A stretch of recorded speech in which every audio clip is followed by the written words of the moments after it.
नमस्कार विद्यार्थी मित्रों, श्री विवेकानंद विद्यालय हळवद यूट्यूब चैनल में आपनु हार्दिक स्वागत है।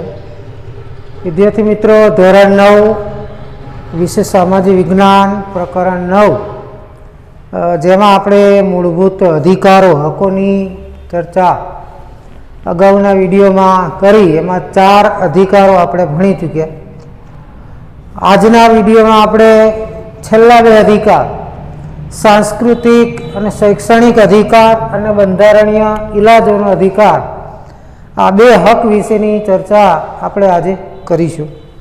तो विद्यार्थी मित्रों, सांस्कृतिक और शैक्षणिक हक एटले आपणा भारत देशनी अंदर अलग अलग धर्मना, अलग अलग भाषा बोलता, अलग अलग संस्कृति धरावता लोको आपणा देशनी अंदर वसवाट करे छे अने दरेक लोकोने पोतानी आगळी भाषाओ छे, लिपि छे अने संस्कृतिनी ओळख दरेक व्यक्ति धरावे छे।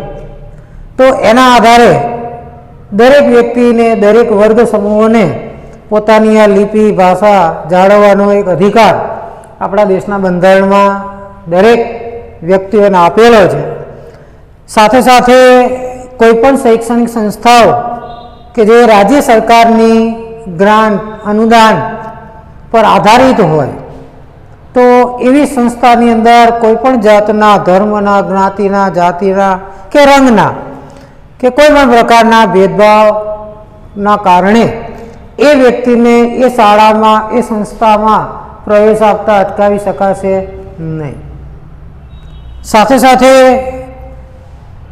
आनी अंदर एक वस्तु ए पण आवे छे के कोई उमेदवार छे ए चूंटणीनी अंदर ऊभो रहे छे प्रतिनिधि बनवा माटे, ज्यारे ए व्यक्ति कोई धर्मनो के जातिनो होय तो ए उम्मीदवार धर्मना आधारे, जातिना आधारे के भाषाना आधारे पोताने मत आपवा माटे मतदारोने अपील करे तो बंधारणमां करेली जोगवाई मुजब लोक प्रतिनिधित्व धारानी कलम 123 नी पेटा कलम 3 मुजब ए गैरकायदेसर गैररीति गणाय, सजापात्र गणाय।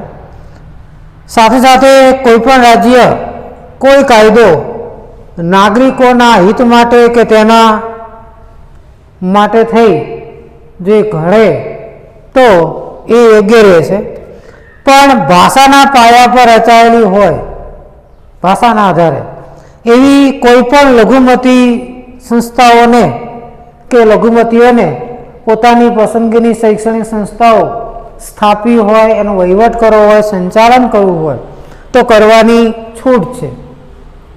पण साथे साथे आमां एक अपवाद ए छे कि राज्य सरकार जो धारे तो ए संस्थाओने पोताना एनी मिलकत जे छे ए सरकार संपादन करी शके, लई शके, पण क्यारे के जे ते संस्थाने ए समयना जरूरी लागता होय एवुं वळतर के किंमत आपी ए संस्थानी मिलकत सरकार पोते पोताना हस्तक लई शके, मेळवी शके। तो आ वात थई सांस्कृतिक शैक्षणिक हक।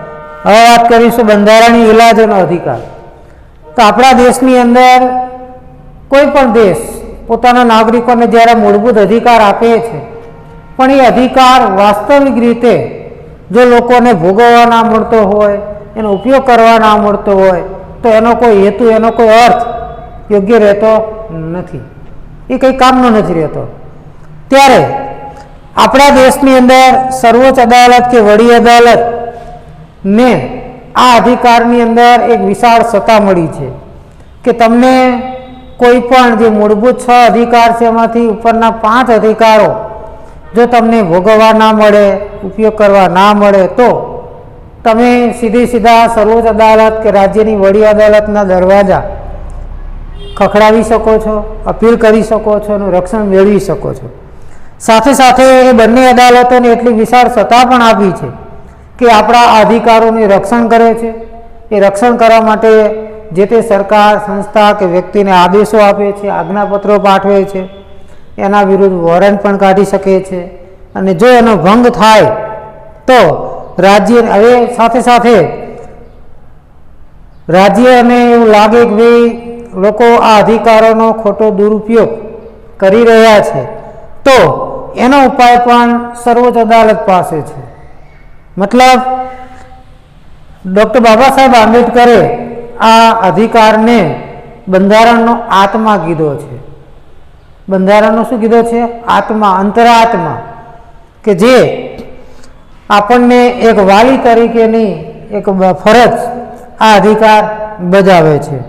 પણ વિદ્યાર્થી મિત્રો, આપણને અધિકારો ભોગવવા ના મળે તો ક્યારે ન મળે?